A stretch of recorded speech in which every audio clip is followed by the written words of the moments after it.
Committee on State Affairs will come to order. Will the clerk call the roll? Betancourt, Birdwell, Hall, Hinojosa, Middleton, Parker, Perry, Schwertner, Zaffarini, Paxton, Hughes. Good afternoon. The chair lays out House Bill 783 by Representative Lalani and recognizes its author, our colleague, Senator Hinojosa of Hidalgo, to explain the measure. Thank you, Mr. President, Mr. Chairman, and members. Sunday, on this blessed day of Sunday, we're here working, and House Bill 783 relates to civil liability for online impersonation. The rise of online impersonation, commonly known as catfishing, has become a widespread and harmful form of digital fraud across Texas and the U.S. In 2024, Texas lost $81 million to romance scams alone, according to Public Federal Trade Commission data. These scams often involve individuals creating fake online profiles using someone else's name, image, voice, or likeness without consent. Rapid advancements in technology and artificial intelligence have made it easier to create deceptive and realistic impersonations that are difficult to detect. While certain forms of online impersonation are criminalized under the Texas Penal Code, there is currently no clear civil remedy for victims to seek restitution, content removal, or injunctive relief. Many cases go unaddressed due to limited law enforcement resources or the impracticality of pursuing criminal charges. This leaves victims without meaningful recourse. House Bill 783 creates a new chapter in the Civil Practice and Remedies Code, allowing individuals to bring a lawsuit they have been harmed by another person's intentional and unauthorized use of their identity on social media. The bill applies when the impersonation is done knowingly and with the intent to harm, defraud, intimidate, or threaten the victim. It allows courts to issue temporary restraining orders and permanent injunctions to stop the impersonation and authorize recovery of actual damages, including costs related to counseling, identity theft, or libel. It permits courts to award exemplary damages of at least $500, ensures the prevailing party in civil actions may recover attorney's fees and court costs, and includes a clear exemption for online impersonation that are clearly satire or parody. With that, Mr. Chairman, I will be glad to answer any questions. Thank you, Senator Hinojosa. Members, any questions for our colleague on House Bill 783? Very well, we'll open public testimony. No one has registered to testify on, for, or against House Bill 783. Is there anyone wishing to testify on, for, or against House Bill 783? Seeing and hearing none, public testimony is closed. Bill's left pending at this time. Thank you. Thank you, Senator Hinojosa. I keep calling you Mr. President. I don't know why. It's that thank you, direction. Mr. Chairman. Probably someone to send the floor. It's good to have you in the committee, Senator.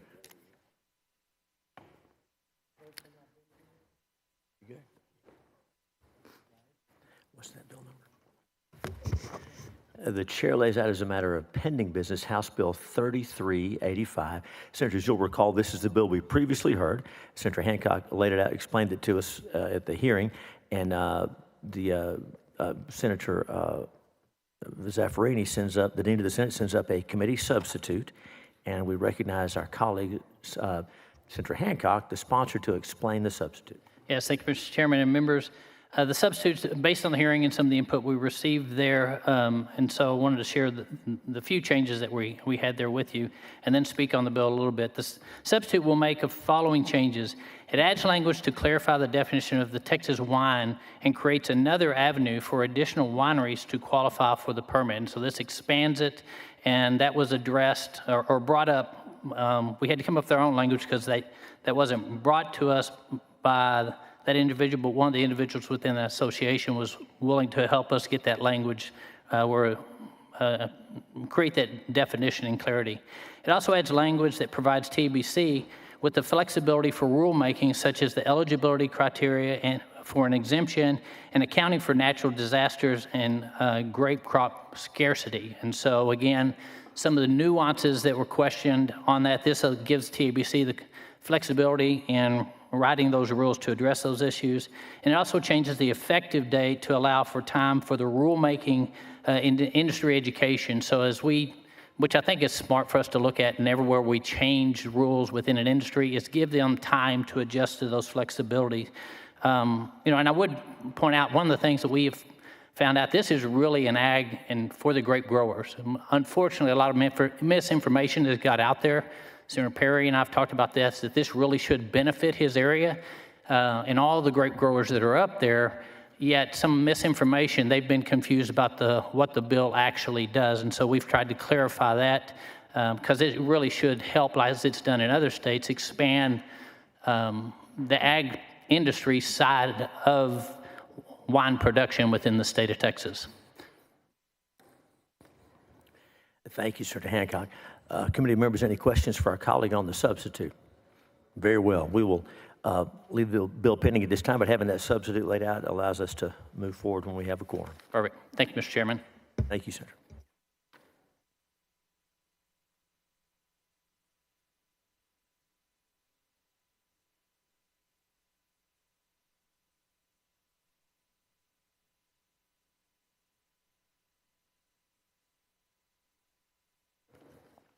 The chair lays out House Bill 4449 by Representative Smithy. Its sponsor is Senator Sparks, and our colleague Senator Hall will lay it out on behalf of the sponsor, and he is recognized. Go ahead. I thank you, Mr. Chairman and members. Under existing law, when a municipality annexes new territory, the city's alcohol status does not automatically extend to the annexed area. Instead, a separate local option election must be held for the new area to adopt the same alcohol regulations. This legal framework poses challenges for cities experiencing population growth and seeking to annex nearby areas for expanded infrastructure and economic development. In particular, the inability to align alcohol regulations with the parent city can limit the types of businesses, especially restaurants and retail chains, that are willing to invest in or expand to those areas. HB 4449 seeks to streamline this process for the city of Canyon by allowing their alcohol status to automatically apply upon annexation, thereby promoting consistency, reducing administrative hurdles, and fostering local economic development. Thank you, Senator Hall. Members, any questions on House Bill 4449? We'll open public testimony on House Bill 4449, and the chair calls Stephen DeLine.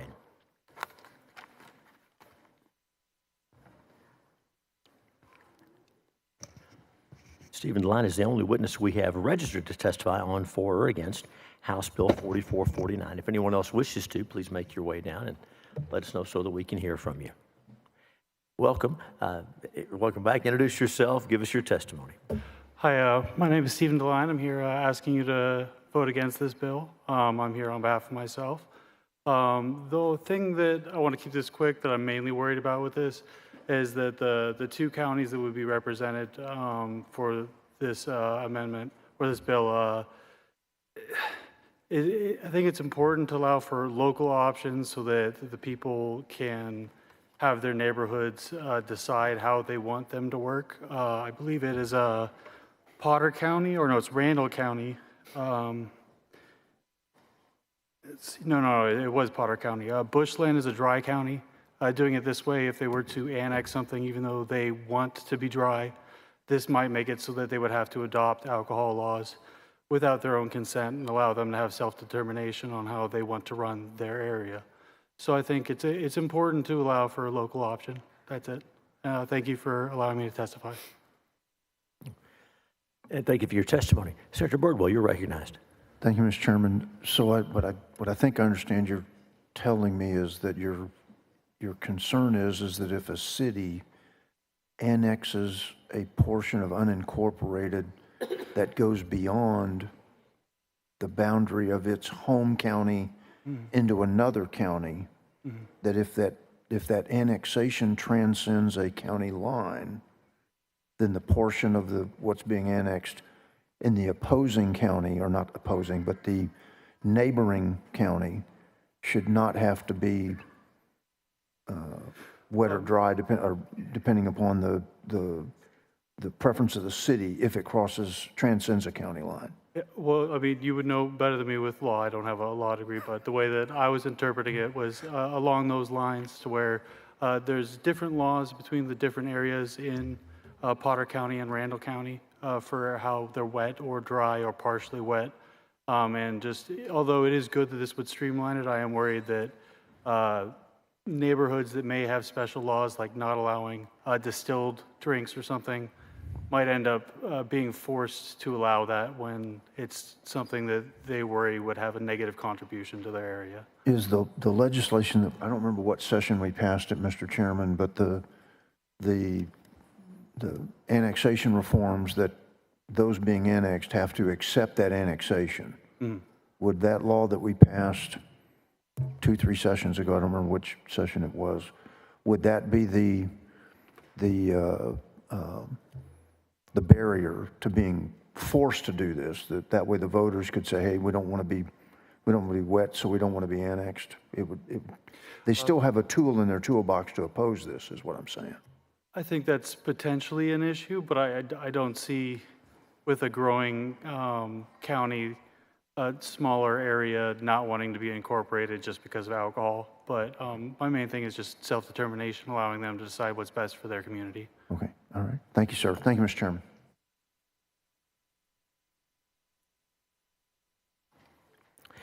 Any other questions for Mr. DeLine? Thanks for your testimony. Thanks for being here. Is there anyone else present wishing to testify on, for, or against House Bill 4449? Seeing and hearing none, public testimony is closed. Bill's left pending at this time. Do you want to do, Joe? Do you want to do, okay, very good. The chair lays out House Bill 220 by Representative Ordaz, and Senator Zaffirini, the Dean of the Senate, will explain the bill on behalf of the sponsor. House Bill 220, and there is a committee substitute. Would you like me to send it up now, Dean, or after you talk about the first part of the bill? The chair sends up a committee substitute, and the Dean is recognized to explain the bill is filed and the substitute. Thank you, Mr. Chairman. Mr. Chairman and members, House Bill 2020 is by Representative Ordaz and Senator Huffman. In 2022, members, the Office of the Attorney General and the Texas A&M Health Center of Excellence in Forensic Nursing created the Texas Evidence Collection Protocol to guide healthcare providers, organizations, advocates, and the public on the Sexual Assault Nurse Examiner, or SANE, exam process. The protocol includes guidance on providing emergency contraception to sexual assault survivors with informed consent. Because emergency contraception is effective only up to 120 hours after unprotected intercourse, timely access is crucial. Therefore, offering it during a SANE exam ensures access to this time-sensitive medication and spares survivors the burden of seeking additional care elsewhere. The difference between the bill as filed and the committee substitute is that the substitute seeks to codify the Texas Evidence Collection Protocol into law by requiring healthcare facilities that treat sexual assault survivors to offer an FDA-approved emergency contraceptive to prevent pregnancy by delaying ovulation, provided that the survivor consents, the treatment is clinically indicated, and the facility or provider does not decline to offer it for reasons of conscience. The bill also clarifies that such facilities may not provide or offer any drug or device intended to terminate a pregnancy. The committee substitute ensures that sexual assault survivors receive timely access to emergency contraception during forensic exams while balancing medical conscience protections and prohibiting abortion-related treatments. Thank you. Thank you, Dean. Can we members any questions for the Dean on House Bill 220?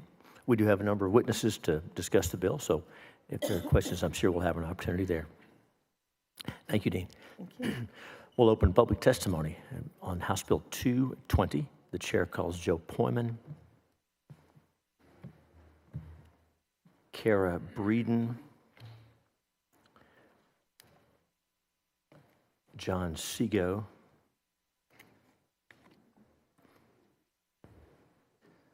Kimberly Farbo, Amy Jones.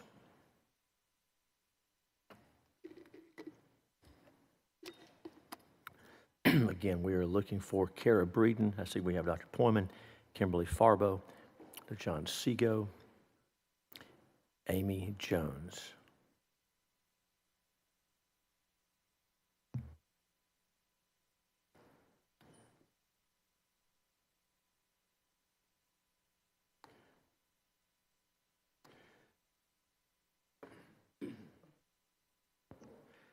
Welcome to each of you on this rare Sunday afternoon after church meeting for the committee, but it's the time of session we want to continue to move. So thank you each for making sacrifices to be here.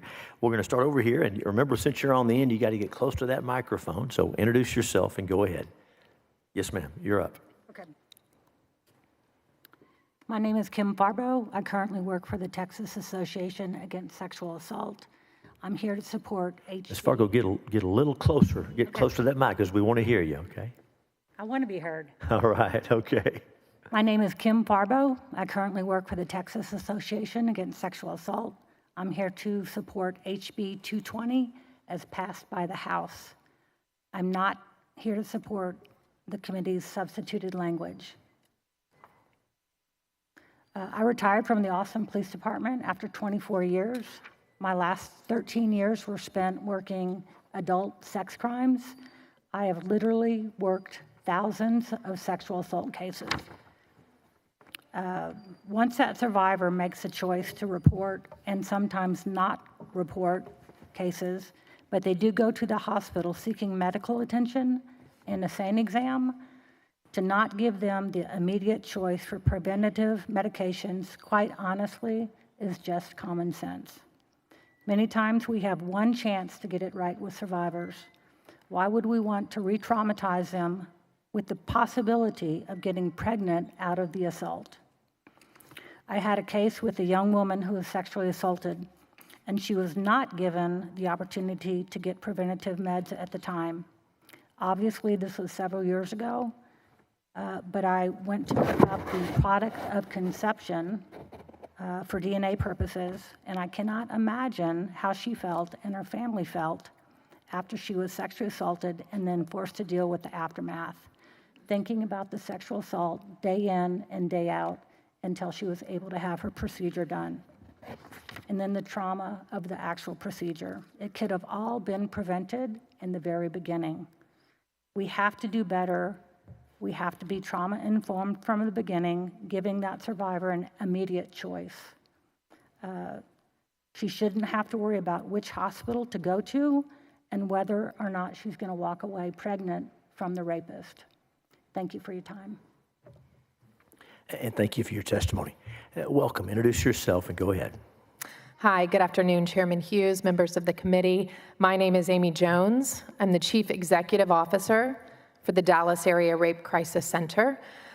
I'm here today to speak in support of House Bill 220 as it came over from the House, not the substituted language. So please, if my registration needs to be changed as testifying on the bill rather than for the bill, please note that. So this is a bill that would provide emergency contraception for victims of sexual assault after they undergo a SANE exam.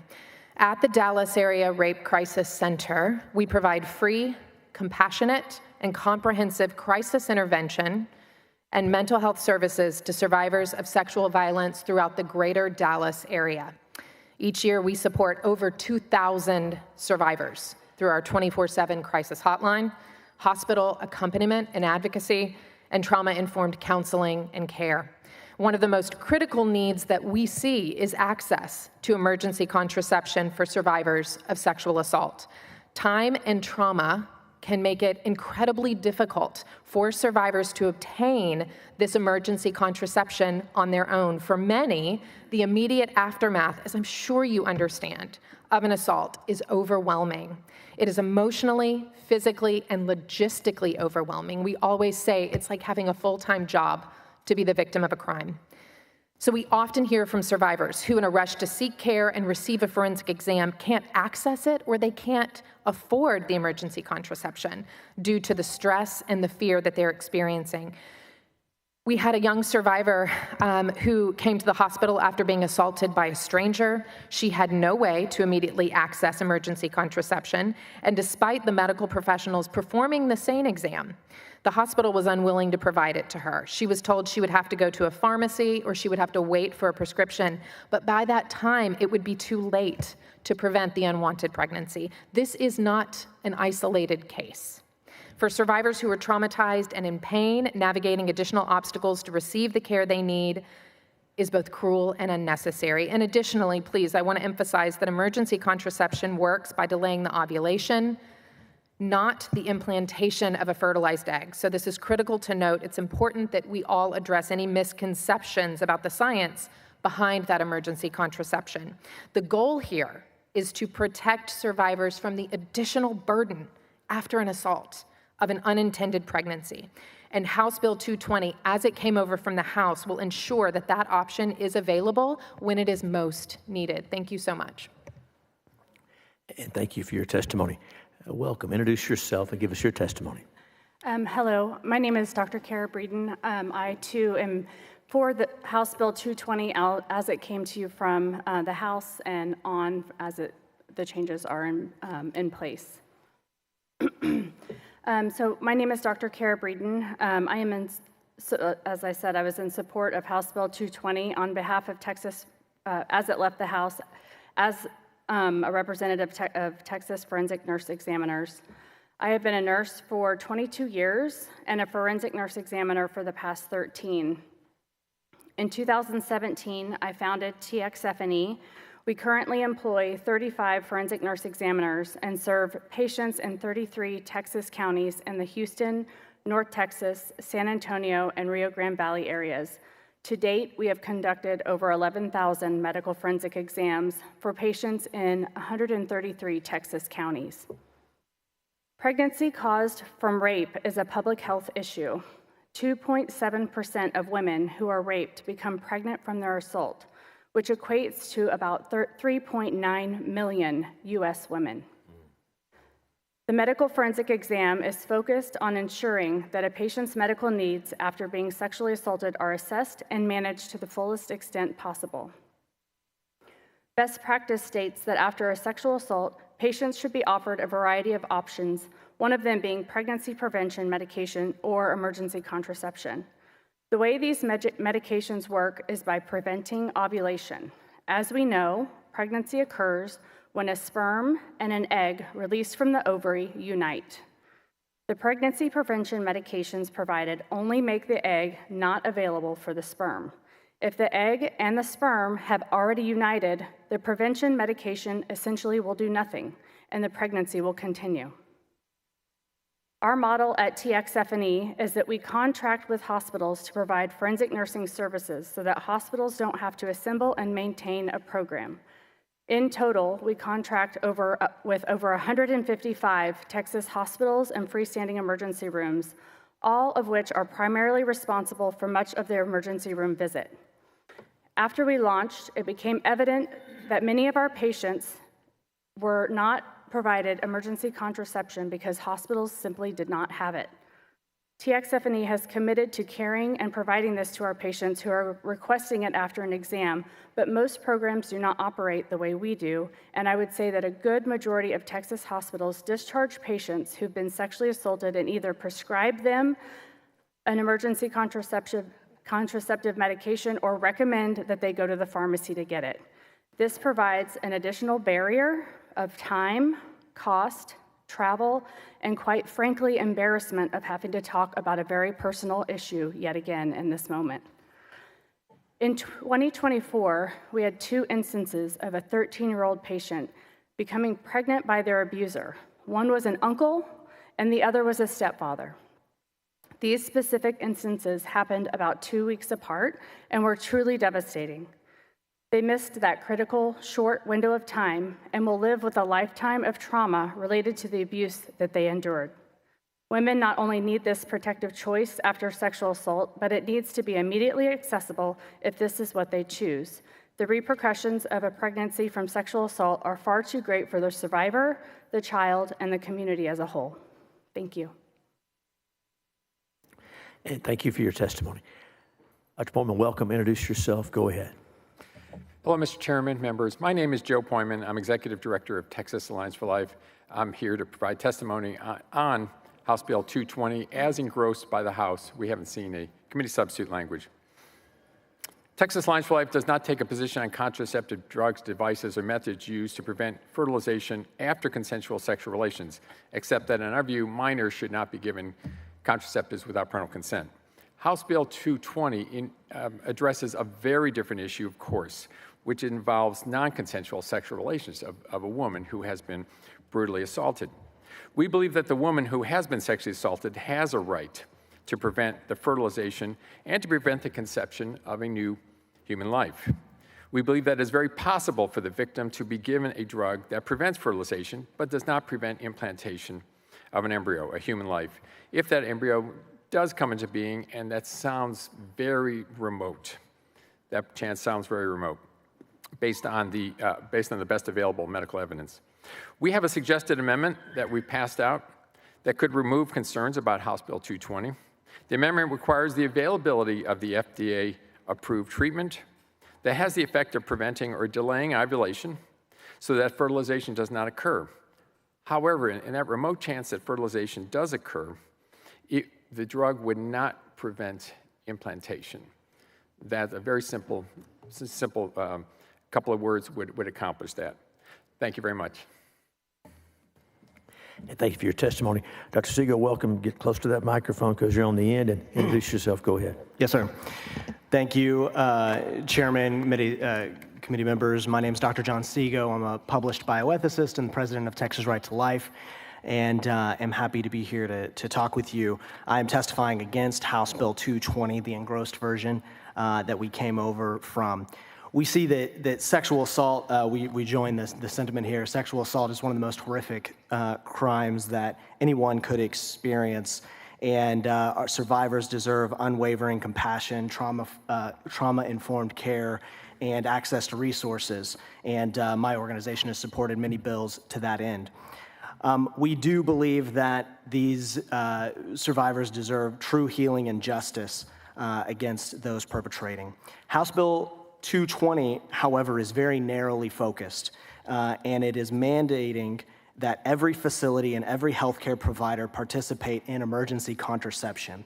Emergency contraception is something that has been long opposed by pro-life organizations, not just Texas Right to Life, but Live Action, SBA List. I've got resources here from the National Catholic Bioethics Center.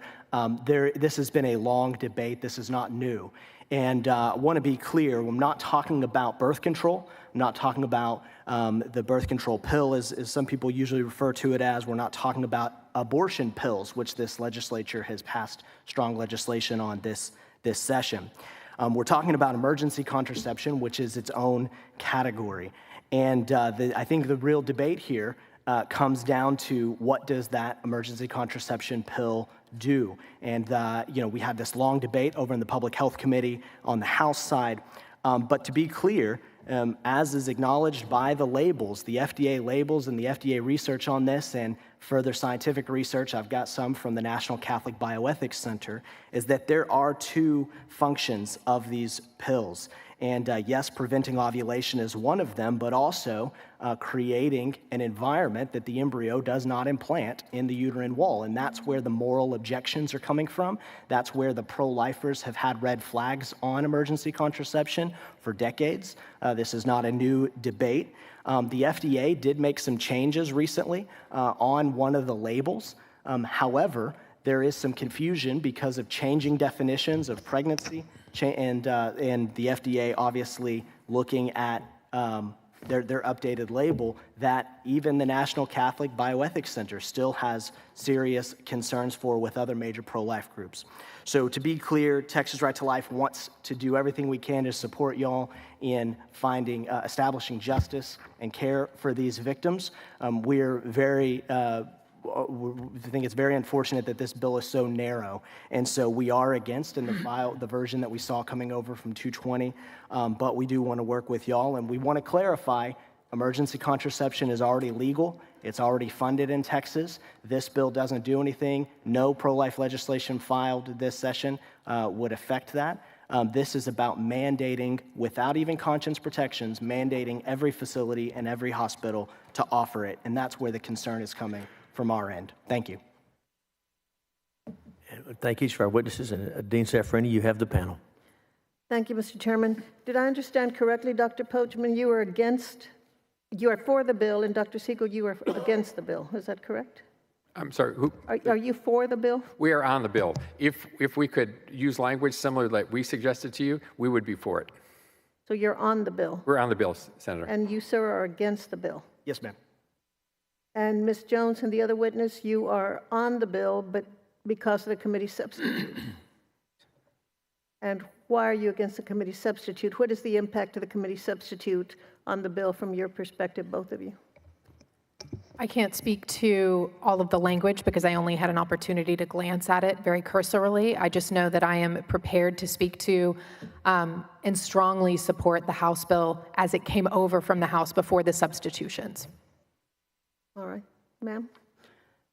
The language, again, I just was able to glance at it as well, but the language that concerns me in the revision is that I think it states something to the effect of the healthcare facility may provide it, but the problem here is that we only have a 5-day window, so when the hospitals don't have it, it puts these survivors at risk for them not to be able to obtain it and therefore become pregnant from their assault. So the may language is very difficult for me because I feel like every patient, just like if you're going to have a heart attack and you go to the emergency room, you want to make sure they have the medications that are needed for that heart attack. It should be the same for sexual assault. All medications that are necessary post-sexual assault should be available to that patient no matter what healthcare facility they arrive to. Thank you. And for the first witness? We also support the bill as it was written originally. As law enforcement officer, many of the survivors. Could you move the microphone over to your mouth, please? Sorry.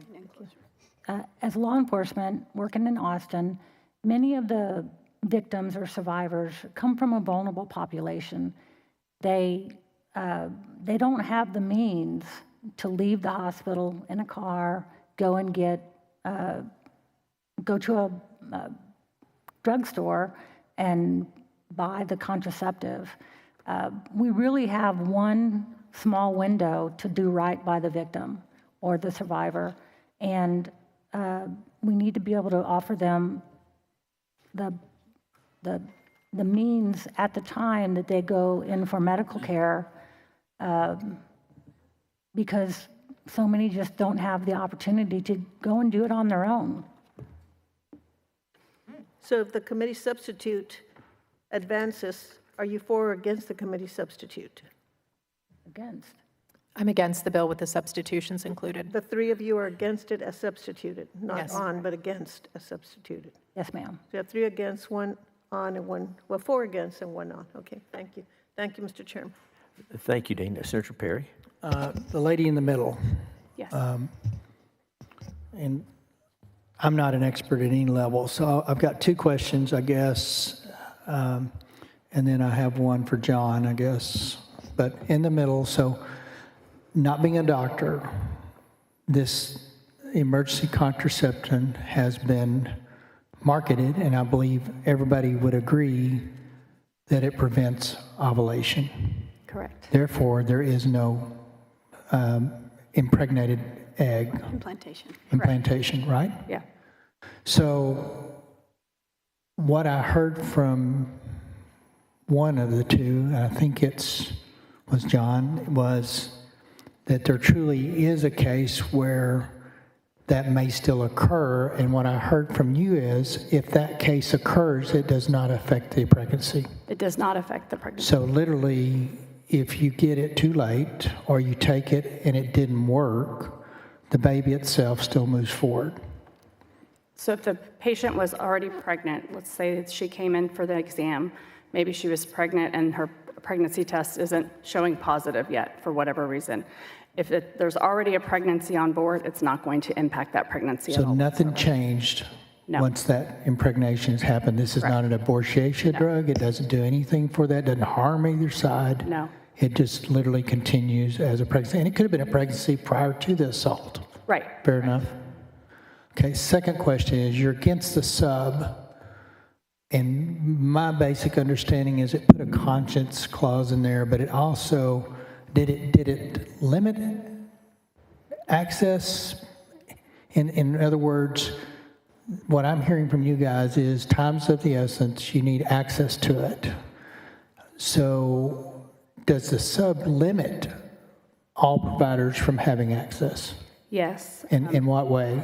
I think with the language of they may give it instead of they should have it available, changes the trajectory of what's available for that patient in that moment at that exam. So the Texas Evidence Collection Protocol states we can do a medical forensic exam up to 120 hours, and that's really based on DNA best practices, but also relates to pregnancy prophylaxis prevention medication as well. So you don't believe hospitals, other places where it would probably be a go-to in these events would automatically start shelving that drug? I know they don't. They don't? Why don't they? There's a lot of reasons. One, I can't speak to pharmacy or hospital pharmacy. Is there a shelf life? There's not really a shelf life. It's fairly long, like most oral medications, so that's really not an issue. I think historically, there were certain places that patients would go to seek a medical forensic exam, and maybe those hospitals would have it, but we've found that patients tend to go where they're most comfortable. They want to go to their community hospital, the one close to home where they've had a good experience before, and because we've been able to expand forensic nursing services, it's made the access to the medication a challenge for some hospitals. So not looking thoroughly through the sub as it was just put out, it changes it from a shall to a may. Right. Okay. John? While if I can hold tight, hold that thought, and again, I know this is new language and y'all haven't seen it, so when nobody's fussing at you, I did pull it out, and so the shall is still there. I'm on page 2 of the substitute, and at the top on line 4, a healthcare facility providing care to sexual assault survivors shall provide survivor with. So that's still there, but then on page 3, and again, I want to make sure I'm tracking. On page, at the bottom of that page, it adds to what shall be provided. It says an emergency contraceptive approved by the U.S.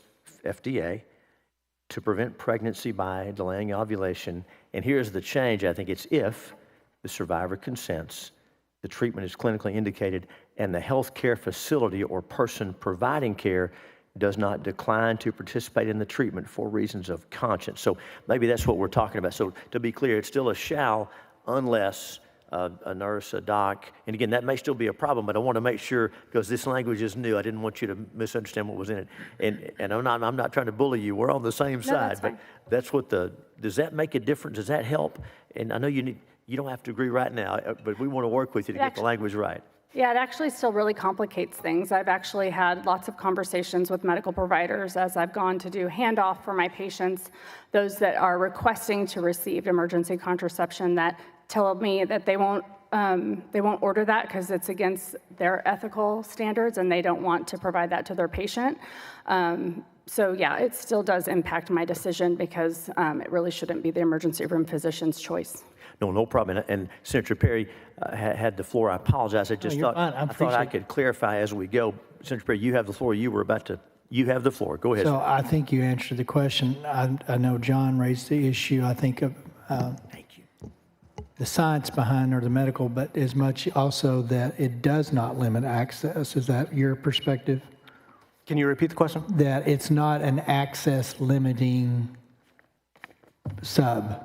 That everybody can still and shall provide those contraceptives. You have a different objection. Yeah, the access. committee substitute says they shall provide it unless they have a conscientious objection. I think that was your point, right. Is that's what. And that's where I was at. I want to make sure that we're on the same page. It is not a limiting access. There is a qualifier that if the individual that unfortunately was caught up in this can say, just make sure health-wise I'm okay, but I want to keep that baby if it were to happen.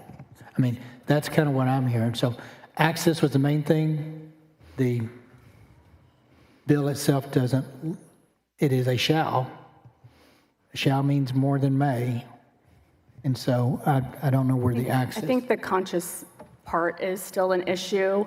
I'm just going to use an analogy. There's a lot of things that might cause renal failure, for example. A lot of them are quite simply lack of personal care. Maybe they don't have the best diet. Maybe they have other things that contributed to their renal disease, right? And so a lot of times they'll come into the hospital time and time again, and they have not changed their behaviors. They haven't changed their diet. They haven't done all of these things, and it puts a real burden on the healthcare system. So if the physician decided they didn't want to take care of that renal patient because that patient should understand that they should take better care of themselves and that way they're not in the hospital again, that would be unethical and they would probably lose their medical license.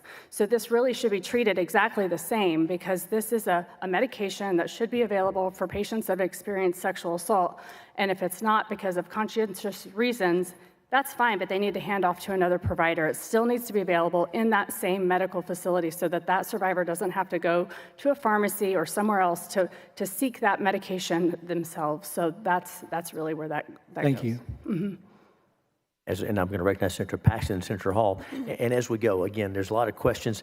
We just want to make sure we understand where everybody is. And so no one's rushing you. We're not going to vote on this in the next few minutes. We want to know this language is new, and Dr. Poyman has submitted some. So we want to get this right. So thank you for working with us. And I was going to recognize Senator Paxton. Did you want to respond to Senator Perry's question? If I may, just Please, say go ahead. very quickly, just Go to ahead. reinforce, I understand the word shall still exists in the bill, but if any individual medical provider, from nurse to physician, who is supposed to hand off that medication to the survivor of sexual violence is able to determine that they are not going to have access to it, the shall doesn't seem to have any meaning. So that is my concern as an advocate for survivors of sexual violence. Well, thank you very much. And Senator, if you're done for now, I'll go to Senator Paxton. Thank you, Senator Perry. Senator Paxton, you're recognized. Thank you, And Mr. Senator Hall. Chairman. Thank you all for being here. And one of the other things that, as I was listening to the testimony, it sounded like there was a little bit of a different opinion on what the emergency contraception actually does. I think most of you said that, I think everybody agreed that it delayed ovulation, but there was disagreement around whether it prevented implantation. Dr. Seago, you said that your understanding is that it does.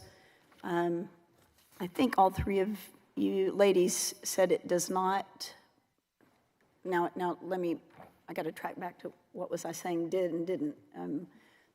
Preventing implantation, that it did not prevent implantation. And then Dr. Poyman, I think maybe you said the same thing, but you just added some language. Yes, that whether it does or doesn't, if you add that into the... Senator, of the two available drugs out there, there's one trade name Plan B. I think the latest data is pretty conclusive. It does not prevent implantation. The other drug, trade name Ella, it primarily, probably almost always works to prevent fertilization by delaying ovulation. If the chance of it actually preventing implantation, I'm told by experts we consult with, is very remote.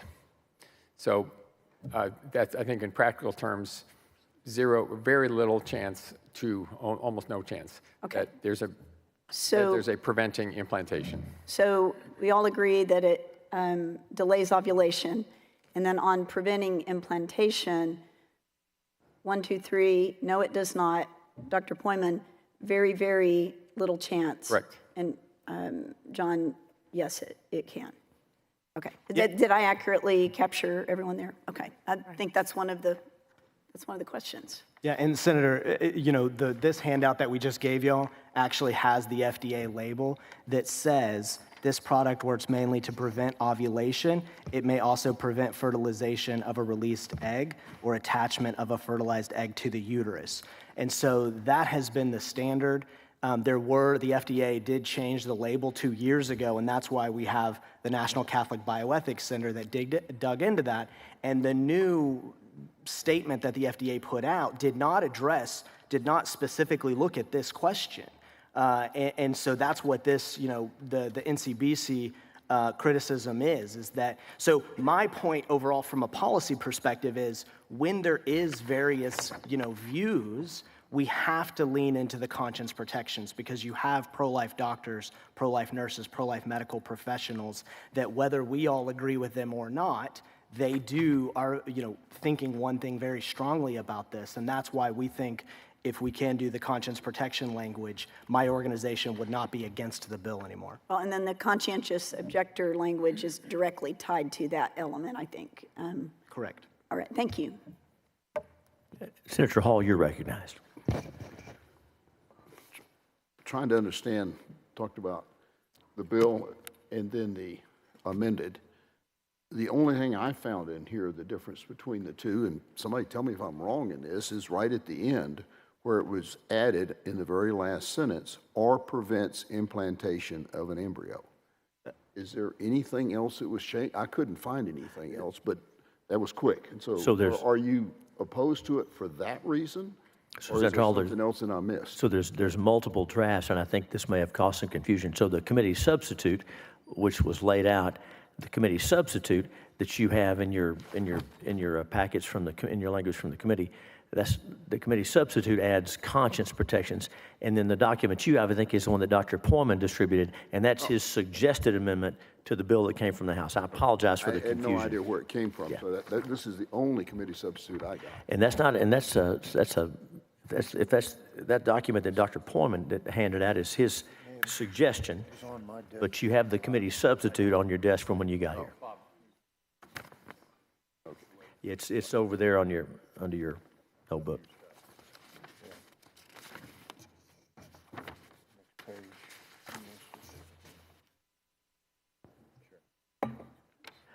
Senator Paxton, you're recognized, and of course we'll come back to you, Senator Hall. And thank you. Just real quick. So you are a forensic nurse. Yes, ma'am. Okay. And I know you're at the Dallas area Rape Crisis Center. Yes. Do you have a medical background or? I do not. I'm a licensed professional counselor and a 20-year advocate for survivors of sexual violence. Thank you. And what is your background again? Retired from the Austin Police Department. Last 13 years worked in sexual assault, adult sexual assault, and now I work for the Texas Association Against Sexual Assault. I train statewide on trauma-informed investigations. Okay, thank you. Yes, I appreciate that. Senator Perry, you're recognized. I think I know the answer. In my 10,000-foot policy perspective, it does move the needle regarding access. But yet, y'all would be against it still. In other words, bill or no bill in y'all's mind. Original bill or no bill. That's what y'all are saying. Either any one of the three. Yes. For me, I would support the original bill as it stands and not any of the substituted versions I've been made aware of today. That's correct. All three? Yes, correct.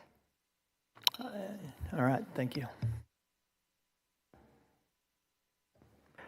The Dean of the Senate is recognized. I would suggest that the witnesses check their registration card and be sure their positions are registered appropriately based on their testimony. There may be a difference between how they registered and what they're saying now after the committee substitute. Well, thank you, Dean. And since the posting was for the bill and as it came over from the House, and I think we have everyone accurate.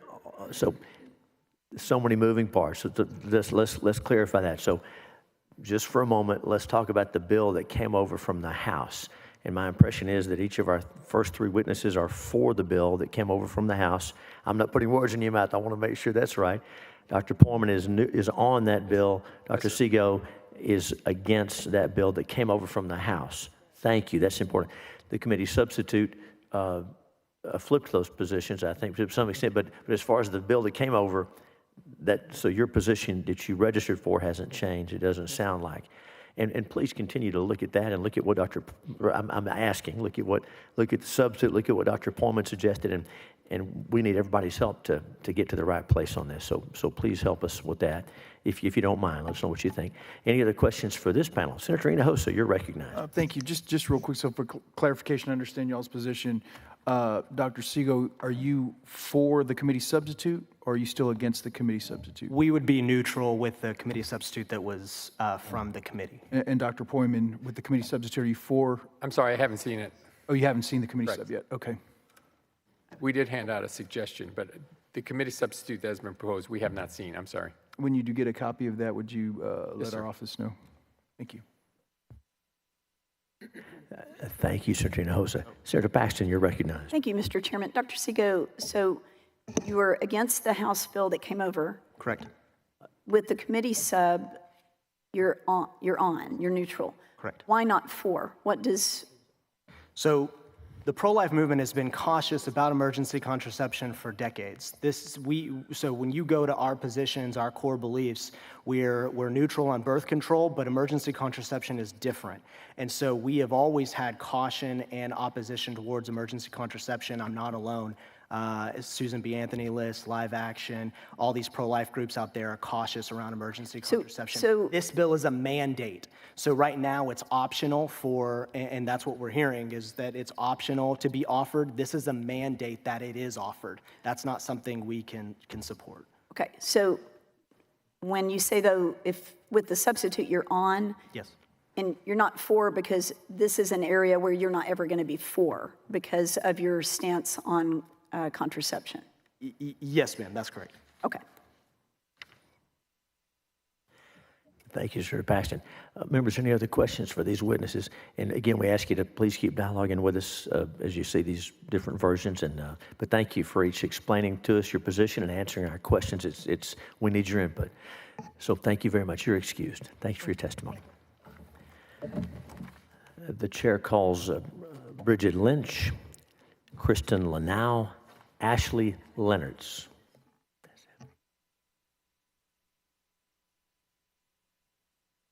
Again, looking for Bridget Lynch, Kristen Lanau, Ashley Leonards.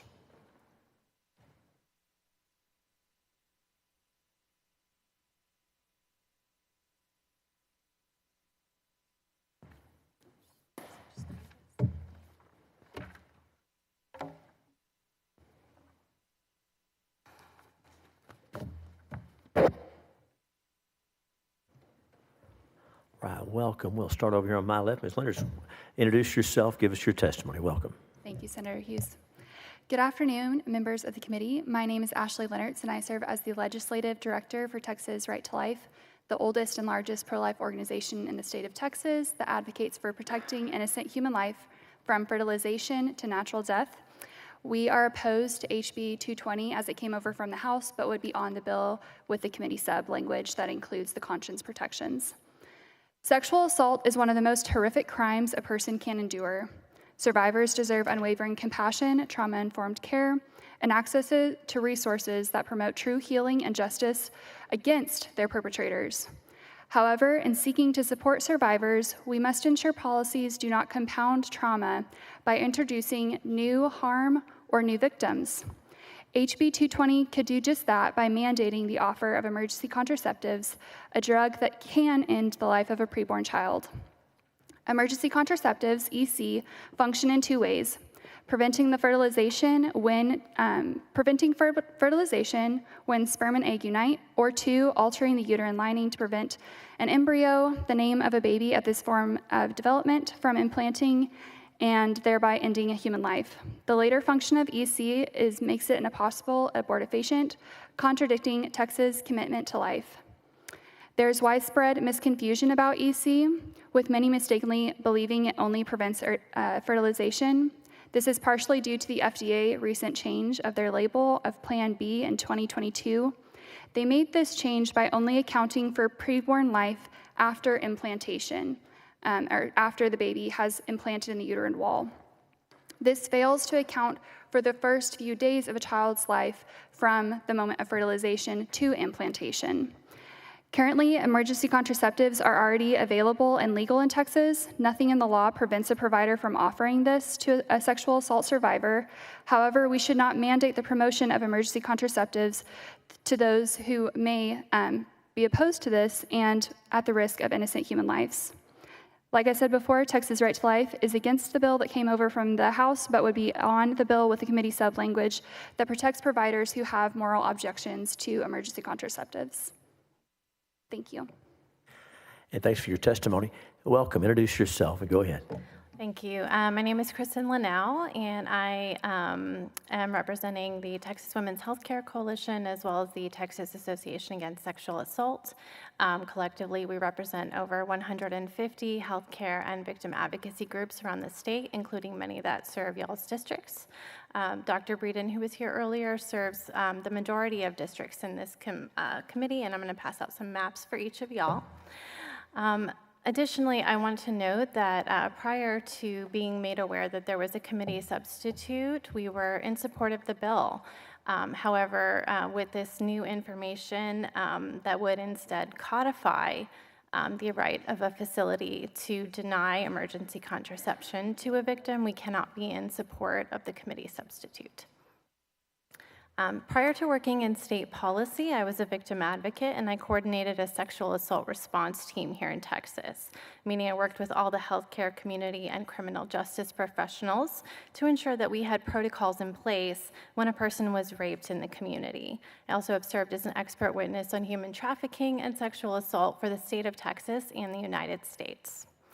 When you work in victim services, there are people and there are stories that can haunt you, and I'm going to share a couple of those today. One of the law enforcement agencies in our SART notified us that a 10-year-old had become pregnant from rape after the hospital that conducted the forensic exam refused to provide her with Plan B. This incident and the fallout that created in our community was devastating for professionals. And for over 2 years, that law enforcement agency was no longer able to utilize that children's hospital, but it was the only facility in town that was specifically designated for pediatric exams. Another time I was with a father and a brother of a young girl who had been assaulted while they were waiting for a detective to arrive. They began talking in specific detail about what they would do to the perpetrator, and I had to remind them that if they were to get any more specific about their plans for homicide, that I would have to tell the detective when he arrived. I was once sitting with a mother in the middle of the night while her 20-year-old daughter was getting a forensic exam. She looked at me and said, "I've been pro-life my entire life, but if she gets pregnant from this perpetrator, I'm going to drive her to Planned Parenthood myself." These are real people experiencing devastating violence and trauma in our state, and they need the best possible quality of care. They should not be left floundering when a facility has policies in place that prohibit its providers from providing Plan B. One thing we have learned this session is that there are individuals in Texas that take a policy position wherein they feel it is perfectly fine or even appropriate for children and women to become pregnant from rape, even when we have tools to prevent that from happening. That is not our policy position, nor do we feel it is appropriate for the state of Texas to take that policy position. I've brought some materials about mechanism of action, and I brought a sample of Plan B if y'all would like to read it. Thank you. And thank you for your testimony. Welcome. Get close to that microphone, introduce yourself, and go ahead. Hi, sorry for my mess up here. My name is Bridget Lynch. I am a sexual assault nurse examiner in Central Texas. I am here representing myself, and I support the bill as it passed in the House, but not with the substitutions. I just wanted to talk to you a little bit today about my experience providing care as a medical provider and a first responder to survivors of sexual assault and rape. I can absolutely testify to the fact that emergency contraception is not available universally in our facilities in Central Texas, at least. Sounds like nowhere in Texas. And it is a disadvantage to a lot of our patients. I have never experienced anybody promoting emergency contraception to a patient. It's like any medication. It is offered with informed consent. You discuss the pros and cons of the medication with the patient, and it is their choice whether they take it or not. Nobody in medicine ever forces patients to take medicine. So I'm feeling really called to tell you that this is something that I experience on a regular basis, that this is not an abstract problem. This is a medical problem that I face all the time. And I wanted to tell you about, again, like Kristen, there's a couple of stories that stick with me. This is one story, but I've heard it over and over and over. I took care of a patient who was in an abusive relationship, and she was terrified of her partner and had tried to leave several times. She had a child from a previous relationship and didn't know how to safely leave the one she was in. She was taking birth control, and the abuser that she was in a relationship with was continuously messing with her pills and controlling her access to birth control. And she told us that her partner had strangled and raped her multiple times during their relationship. This was the first time that she had reported her incidents of rape and strangulation to law enforcement, and during her forensic exam, the first thing she asked for was pregnancy prevention. And she said, if I get pregnant with him, he's going to kill me. That's what he wants. And I will remind you that the #1 cause of death for pregnant women in the United States right now is homicide and suicide. I also took care of a child who was raped by her neighbor. He broke into her house and raped her multiple times. She came in sobbing with her mom for her exam and kept repeating how much she didn't want this to happen and she didn't think her body would be okay again. One of our nurses educated her and her mom about sexually transmitted infection prevention and pregnancy prevention.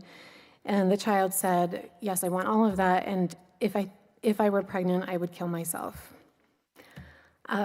So this is real. This is not an abstract story that you're hearing from other people. I take care of these patients on a regular basis. I'm a full-time forensic nurse. I have been for years. I've been a nurse for over 2 decades. And this is a problem, to not have continuity of being able to offer this medication. And it's just offering. Nobody is forcing anybody to take this medicine, but it's just having it available and offering it in a timely fashion, and also with expense in mind, that we're not sending patients out to try to find the medication and pay for it themselves. So, thank you. Thank you for your testimony. Sir, if there's any questions for any of our witnesses on this panel? Senator Hinojosa, you are recognized. Thank you. Just one quick question. You had mentioned that the medical professionals administering the emergency contraceptive pills generally have a consultation. Generally have a consultation with the patient prior to telling them about what it does, and then any possible side effects or issues. Are there any potential side effects or harmful potential of the drug? It could alter a patient's normal, regular menses cycle, but that doesn't cause any long-term effects. It doesn't affect fertility in the future. It just might be an inconvenience of not exactly knowing what your cycle is going to be. But that's it. And yes, we do always have a consultation about medication, just like if you're receiving antibiotics or anything else. Thank you. I appreciate it. Senators, any other questions for our witnesses? We thank each of you for being here. Thanks for your testimony. You're excused. Thank you. Is there anyone else present wishing to testify on, for, or against House Bill 220? Seeing and hearing none, public testimony is closed. Bills left pending at this time.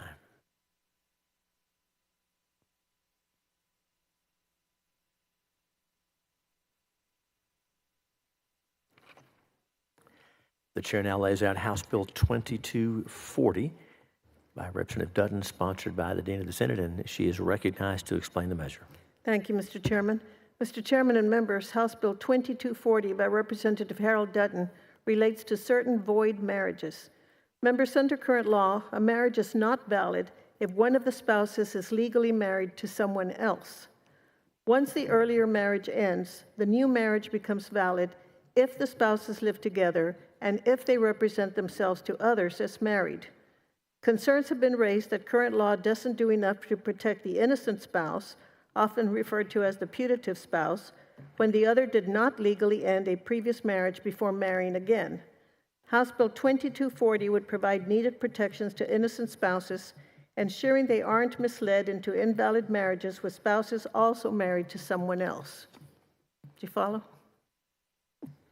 Generally then, House Bill 2240 would allow innocent spouses to ensure their marriage does not become valid if they did not know the guilty spouse was already married when the later marriage began.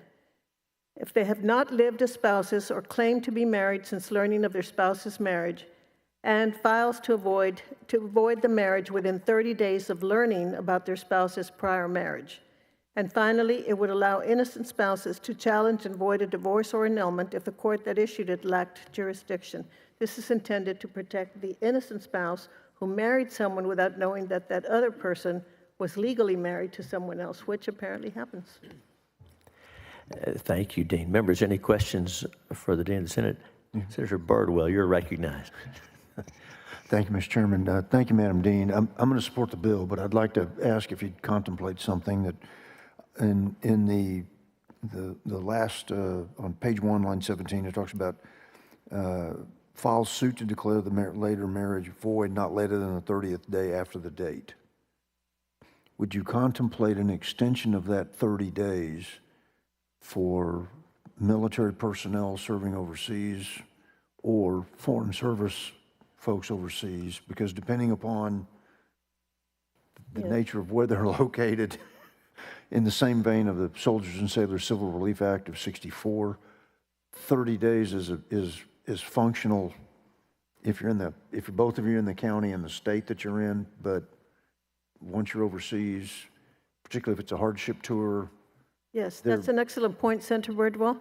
And it's my understanding that the Service Member Civil Relief Act already covers that, but I certainly would entertain and would support an amendment to clarify that. I certainly would, a floor amendment. Because you could have, yes, ma'am, if you could have you can have it in both ways in the sense of whether it's and I don't know if I'm pronouncing it, putative, is that how you? Putative. Putative. The putative spouse could be military, or the non-putative spouse could be military. Correct. And so. I'm happy to work on an amendment, a floor amendment with you, not a committee amendment, please. Yes, ma'am. Yes, ma'am, I understand. I just wanted to see about what you would entertain, and because while the Relief Act, works if it's the military person being suited. But if the military person is doing the suiting, thank you. I want to make sure we've got some time. Assuming the chair would support Thank you, Madam that, Chair. I certainly would. Thank you, Mr. Chairman. Thank you, you. Madam Dean. Thank you, Senator Birdwell. Members, any other questions for the Dean on House Bill 2240? Very well, we'll open public testimony on House Bill 2240. No one has registered to testify. I'll ask, is anyone here wishing to testify on, for, or against House Bill 2240? Seeing and hearing none, public testimony is closed. Bill's left pending at this time.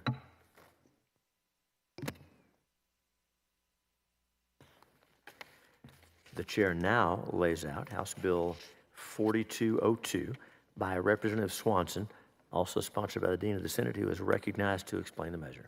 Thank you, Mr. Chairman. Mr. Chairman and members, House Bill 4202 is by Representatives Valerie Swanson, Josie Garcia, Briscoe Kane, and Mike Schofield. It relates to proof of identity of a person making an acknowledgement of a written instrument. Members, the Texas Administrative Code allows a notary to identify a credible witness if the witness is known to the notary or provides valid identification. This creates an inconsistency with statute, as the Civil Practice and Remedies Code allows the witness to be deemed credible only if personally known to the notary. House Bill 4202 would align the Civil Practices Remedies Code with the Texas Administrative Code, resolving confusion among notaries. Thank you. Thank you, Dean. Any questions for Dean Zaffirini on 4202? Very well, we'll open testimony.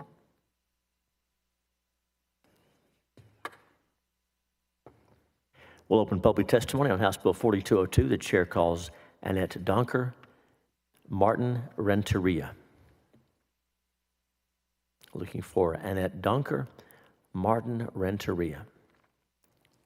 Ms. Donker and Mr. Renteria are the only witnesses we have registered to testify on, for, or against. If anyone wishes to testify on this bill, House Bill 4202, please let us know.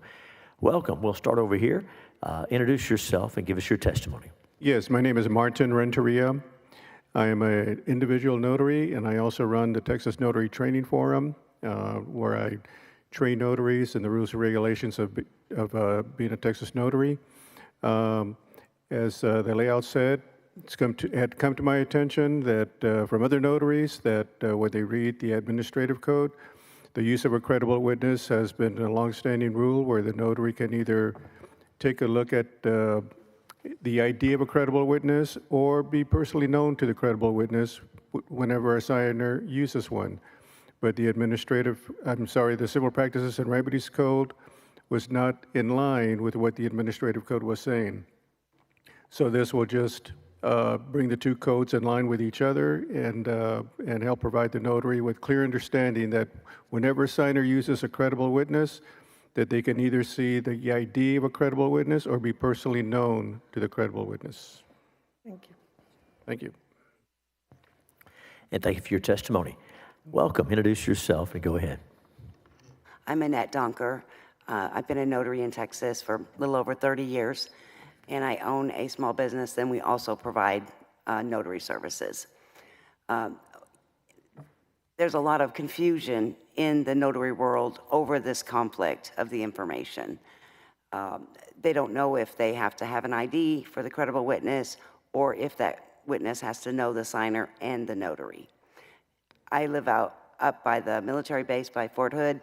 It's often these folks come in from out of town, they don't know anybody. So to find somebody that knows them well enough to be a credible witness and they happen to know a notary is very rare. And it's something we encounter often. Currently, the military ID has changed, which removed the signature. So now it doesn't comply with the requirements to complete a notarization. That ID on its own is not sufficient. Often, the states don't require the military member to renew their driver's license until they're out of the military. So they often carry an expired driver's license, but when married with that military ID, is considered valid for driving, but it's not valid for identification. So you end up with two identifications that are not valid for a notary to complete the notarization. And we need clear guidance so that we can serve the community and the citizens and be able to notarize by IDing those credible witnesses with an identification. And thank you for your testimony. Senators, any questions for Mr. Renteria, for Ms. Donker? Thank you both for being here. Is there anyone else wishing to testify on, for, or against House Bill 4202? Seeing and hearing none, public testimony is closed. Bill's left pending at this time.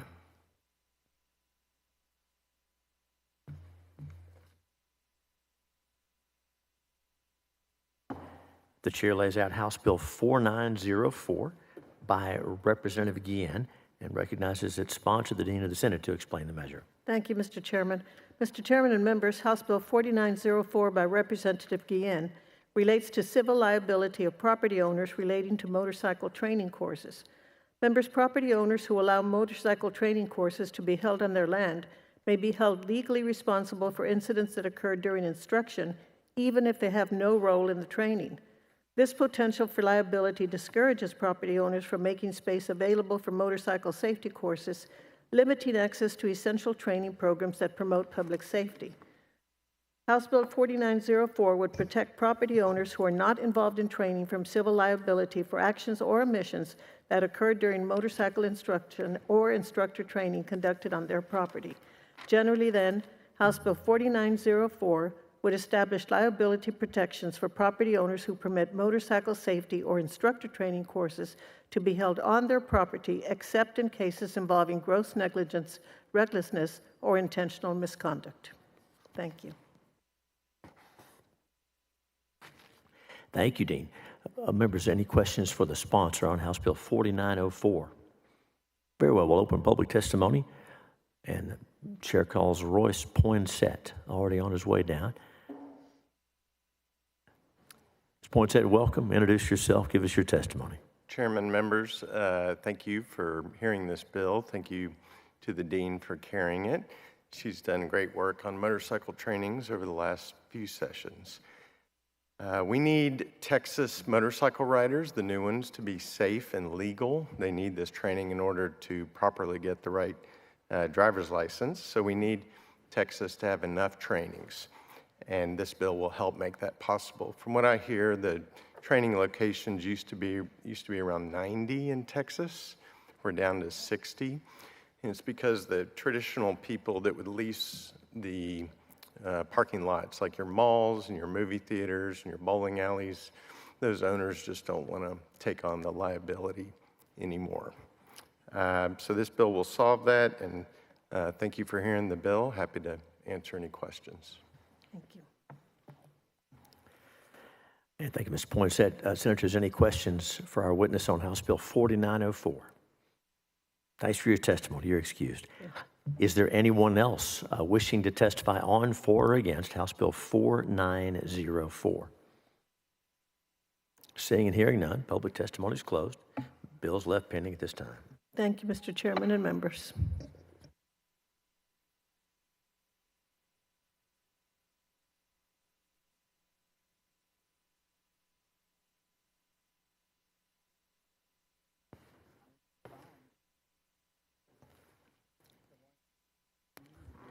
The chair lays out House Bill 3336 by Representative Buckley, sponsored by our colleague Senator Middleton, who is recognized to explain the measure. Thank you, Mr. Chairman. Members, allow me to lay out House Bill 3336. This gives Texas breweries and distillers a break on their state taxes when they donate their leftover grain called spent grain to farmers and ranchers for use as animal feed or compost. Spent grain is a high protein byproduct left after brewing or distilling. It's not useful for making beer or spirits, but it's packed with nutrients and widely used as a low-cost, high-quality feed source, especially for cattle. Right now, many Texas brewers already give away spent grain to nearby agricultural operations at no cost. This bill helps keep that practice going by providing a tax credit of 8 cents per pound of grain donated, up to a maximum of $30,000 per year per producer. The donated grain must be used within 100 miles of the brewery or distillery, and it must be put to agricultural use, either livestock, feed, or compost. And only producers who pay state alcohol taxes and hold certain permits or licenses are eligible. The bill benefits both sides. Brewers get a modest but meaningful tax offset that encourages them to continue partnering with local ag producers. At the same time, farmers and ranchers get steady access to a useful input that lowers their operating costs. That's especially important given the rising feed prices and drought pressures across much of Texas on cattle producers. HB 3336 reflects a smart use of resources that would otherwise go to waste, and it keeps spent grain in the local economy, strengthens relationships between urban producers and rural communities, and supports two major Texas industries, our craft brewers and agriculture, while without adding any new bureaucracy or mandates. I yield for questions. Thank you, Senator Middleton. Senator Perry, you're recognized. So is this the mixed beverage tax or is this franchise tax? The excise tax. It's the excise tax. And is there a fiscal note? I believe that there is. Yeah, it is capped though at $30,000 per producer or what they pay, so you can't get more than you actually paid in tax. It's $1.76 million a year. That's all right. Thank you.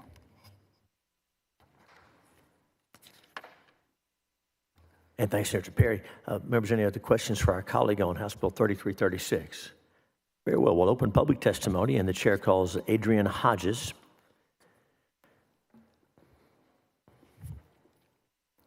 Looks like Adrian is coming in.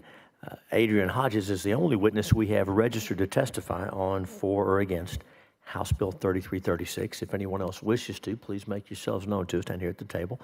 Welcome. You get situated there. Introduce yourself and go ahead. My name is Adrian Hodges, and I'm the owner of Bold Republic Brewing in Temple, Texas, in Bell County, Texas. I'm also here as a proud Gold Star daughter this Memorial Day weekend in strong support of House Bill 3336. My father's legacy of service and sacrifice inspired me to serve my community by building a business that creates jobs, supports local agriculture, and gives back. As a business owner and a daughter of a fallen service member, I believe that leadership is about service and solutions, and House Bill 3336 is both. Beers for Steers, as it's called, is a bill about Texans serving the needs of other Texans, and it puts Texas front and center as a model for the rest of the country. This bill promotes a sustainable, circular economy where breweries and farmers work together, reusing a valuable and nutritious resource instead of wasting it. Statewide, Texas craft beer represents $5.28 billion in economic impact. We create more than 30,000 jobs. We produce just over 1.5 million barrels of beer from 445 craft breweries. This creates the potential to see donations of spent grain at upwards of 110 million pounds per year. That's 110 million pounds of grain going to ranchers and farmers whose number one cost of doing business is feed expenses, and those costs are on the rise. Beers for Steers is a lifeline for my industry and for Texas ranchers and farmers. Many of us are still recovering from the effects of COVID, supply chain disruptions, increasing cost of goods, rising cost of real estate, natural disasters.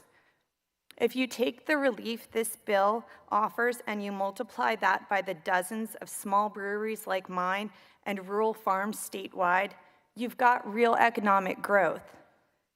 You can measure it by jobs saved, rancher savings, and less landfill waste burdening our overstretched municipalities.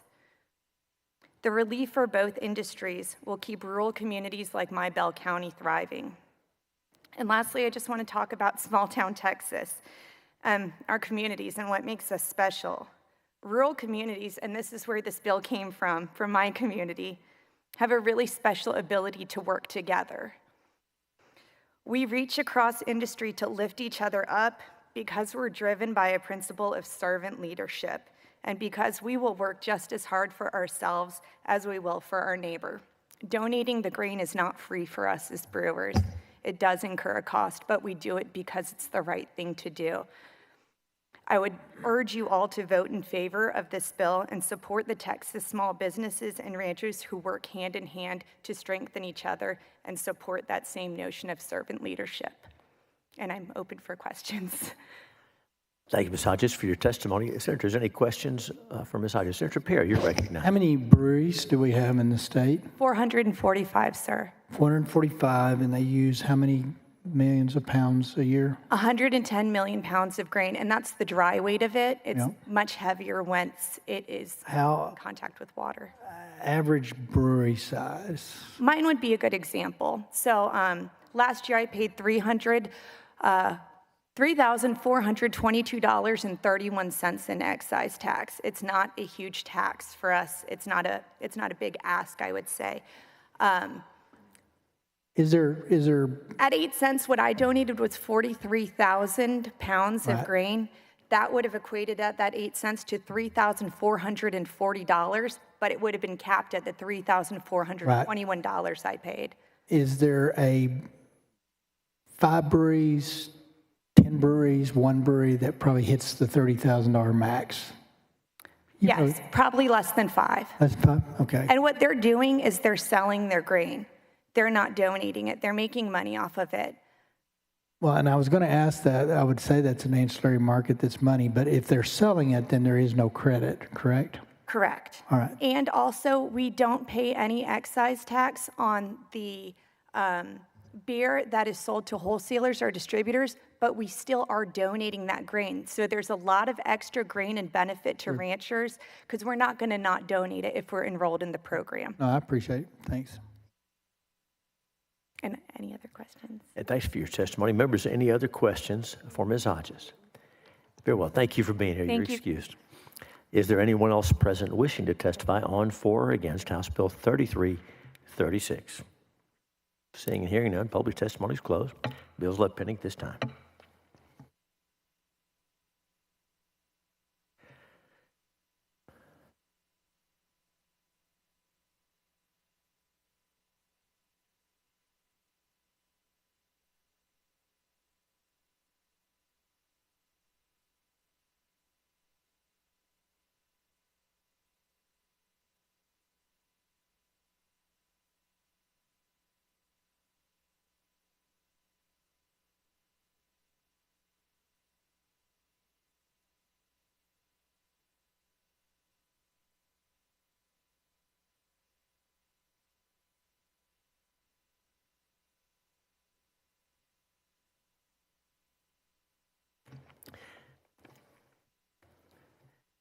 As a matter of pending business, the chair lays out House Bill 1661. House Bill 1661, that's Representative Vasut's bill, sponsored by Senator Bettencourt, about election supplies and the conduct of elections, creating criminal offenses, increasing criminal penalties. 1661. Senator Hall moves that House Bill 1661 be reported favorably to the full Senate with the recommendation that it do pass and be printed. House Bill 1661. Will the clerk call the roll? Bettencourt, Birdwell. I think we voted it. We voted that one. Yes, sir. You know what? We like that one so much we were going to try to vote it twice, but that may be why it's in a different stack. So oh, thank you very much. Okay. In that case, I withdraw my motion. Or Senator Hall withdraws his motion that I made without asking him. Okay, thank you.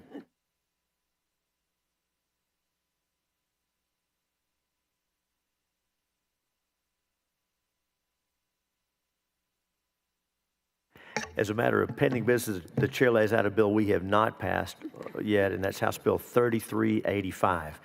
We heard that bill recently, Senator Hancock, 3385. Senator Hancock explained the committee substitute to us, which reflects work with the stakeholders. So we're on House Bill 3385, Representative King's bill, sponsored by Senator Hancock, about the promotion and sale of wine produced in this state, creating a farm winery permit, authorizing a fee. 3385. Everybody ready to vote on that one? Senator Birdwell moves that House Bill 33. Oh, see, he does not move. Okay. That wouldn't be good. Okay. Senator Shortner moves that we adopt the committee substitute, which was laid out earlier. Is there objection to the adoption of the substitute? Hearing none, the substitute is adopted. Senator Shortner moves that House Bill 3385 as substituted be reported favorably to the full Senate with the recommendation that it do pass and be printed. Will the clerk call the roll? Bettencourt, Birdwell. Hall. Hinojosa. Middleton. Parker. Perry.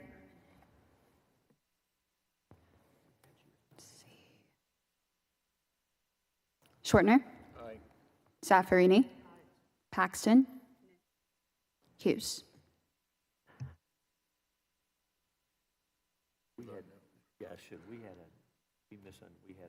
Our poll is not accurate, apparently. Sometimes polling can be inaccurate, as we all know. It's the margin of error. Yeah, the poll that counts is election day, and so we had some.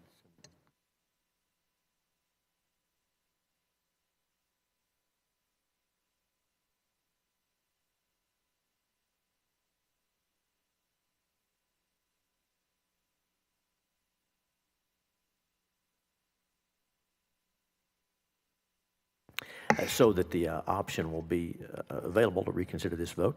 I will vote no, so as to be on the prevailing side, and that means there being 4 ayes and 5 nays, the bill fails to adopt, and so there may be some more work on that and some more discussions before we leave.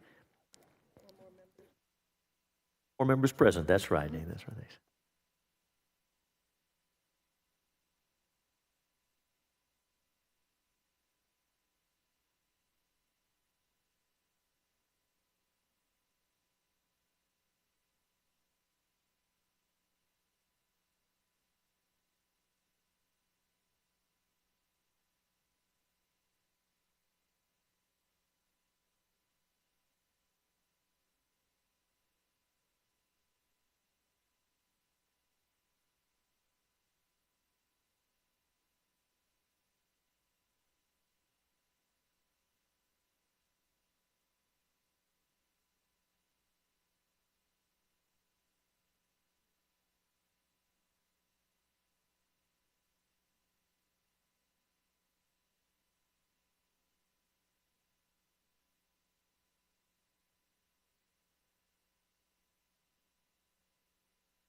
As a matter of pending business, the chair lays out House Bill 783, Representative Lalani's bill that Senator Hinojosa of Hidalgo laid out relating to civil liability for online impersonation, 783. The Dean of the Senate moves that House Bill 783 be reported favorably to the full Senate with the recommendation that it do pass and be printed. 783. Will the clerk call the roll? Betancourt, Birdwell, Hall, Hinojosa, Middleton, Parker, Perry, Schwertner, Zaffarini, Paxton, Hughes. Aye. There being 8 ayes and 1 nay, House Bill 783 will be reported favorably to the full Senate. The chair lays out as a matter of pending business House Bill 2240. That's Representative Dutton's bill, sponsored by the Dean of the Senate, about void marriages. Now, Senator Birdwell, the change you mentioned, is that something that can be done on the floor so we can keep the bill moving? Very well. House Bill 2254, 2240. Dean Zaffarini moves that House Bill 2240 be reported favorably to the full Senate with the recommendation that it do pass and be printed. 2240. Will the clerk call the roll? Betancourt, Birdwell, Hall, Hinojosa, Middleton, Parker, Perry, Schwertner, Zaffarini, Paxton, Hughes. Aye. There being 9 ayes and no nays, House Bill 2240 will be reported favorably to the full Senate. Senator Dean Zaffarini moves that House Bill 2240 be recommended and certified for placement on the local and uncontested calendar. Is there objection? Hearing none, it is so ordered.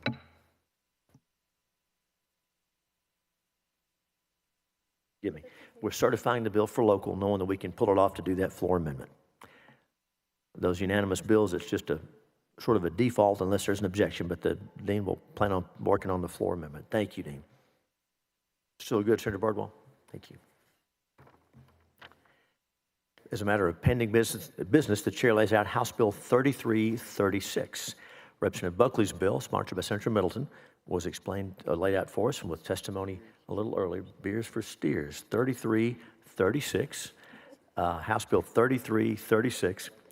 Senator Middleton moves that House Bill 3336 be reported favorably to the full Senate with the recommendation that it do pass and be printed. Will the clerk call the roll? 3336. Betancourt, Birdwell, Hall, Hinojosa, Middleton, Parker, Perry, Schwertner, Zaffarini, Paxton, Hughes. Aye. There being 9 ayes and no nays, House Bill 3336 will be reported favorably to the full Senate. Senator Paxton moves that House Bill 3336 be recommended for placement on the local and uncontested calendar. Is there objection? Hearing none. Does it still have a fiscal note? Well, I thought that was taken care of. Thank you very much. Good catch, Senator Hinojosa. Senator Paxton withdraws her motion. That's okay. Okay. Very well. We both withdraw her motion. And so that bill's on its way to the floor. Thank you. As a matter of pending business, the chair lays out House Bill 4202. Representative Swanson's bill, sponsored by Senator Zaffarini. House Bill 4202.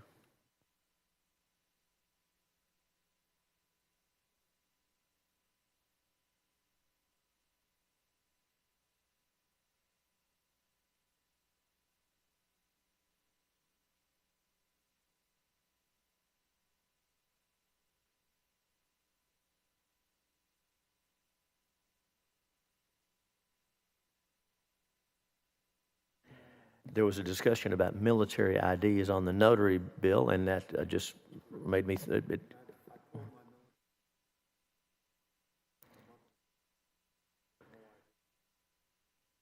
no signature on them anymore. Okay. Very well, thank you. In that case, Senator Dean Zaffarini moves that House Bill 4202 be reported favorably to the full Senate with the recommendation that it do pass and be printed. 4202. Will the clerk call the roll? Betancourt, Birdwell, Hall, Hinojosa, Middleton, Parker, Perry, Schwertner, Zaffarini, Paxton, Hughes. Aye. There being 9 ayes and no nays, House Bill 4202 will be reported favorably to the full Senate. Dean Zaffarini moves that the bill, House Bill 4202, be recommended for the local and uncontested calendar. Is there objection? Hearing none, it is so ordered. As a matter of pending business, the chair lays out House Bill 4449. That's Representative Smithy's bill, sponsored by Senator Sparks. 4449 about the sale of alcoholic beverages in areas annexed by certain municipalities. 4449. And Dean, the Dean of the Senate moves that House Bill 4449 be reported favorably to the full Senate with the recommendation that it do pass and be printed. 4449. Will the clerk call the roll?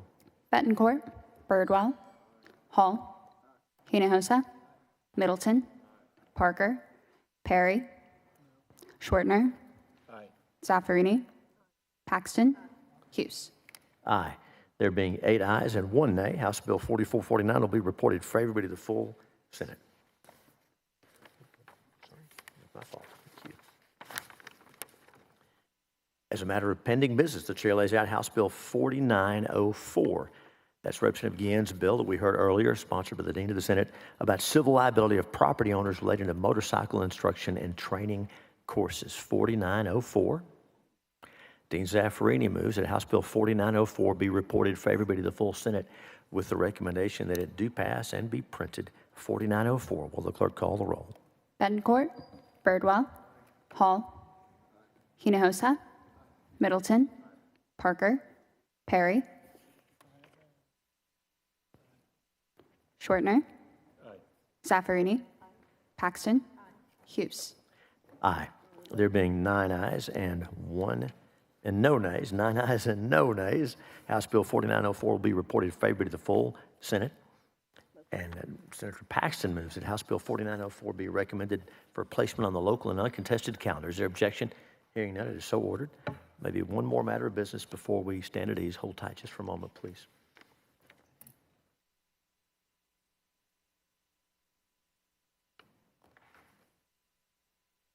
So, how much, what did 3385 fail by?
Members, the remaining bill set for today is House Bill 3441. It is eligible at 4:45 p.m.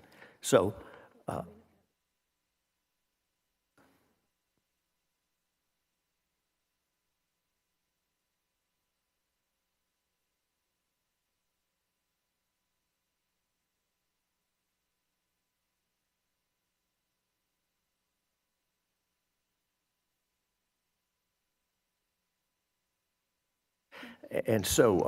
House Bill 3441 will be eligible at 4:45 p.m., and we know folks will be wanting to hear to testify on that. And so we will honor, of course, the open meetings, open government rules, and that was posted for that time. And so The Committee on State Affairs will stand at ease.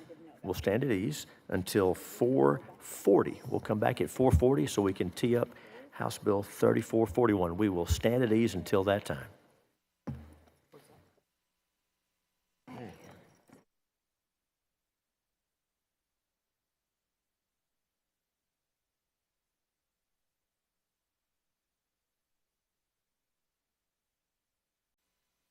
Yes, whatever.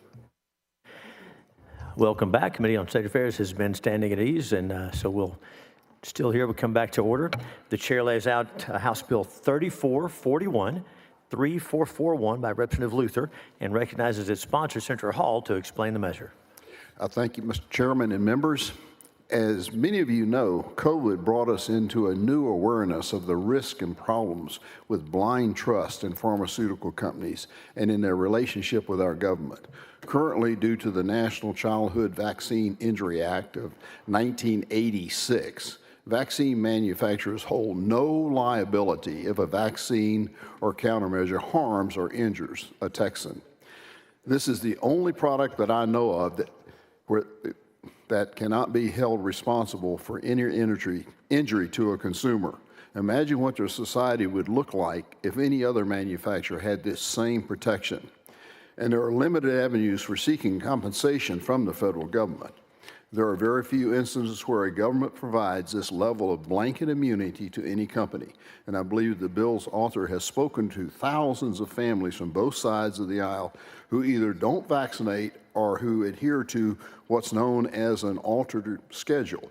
There is much fear that comes from knowing that the company producing these medical products hold no accountability for the safety of their products. And this is often a large motivator in their decisions. So if you want everyone to get vaccinated, I believe that this bill will provide peace of mind for concerned families. If you support vaccine choice or who is skeptical of the science around vaccines, this bill seeks to provide the same kind of accountability that other manufacturers have.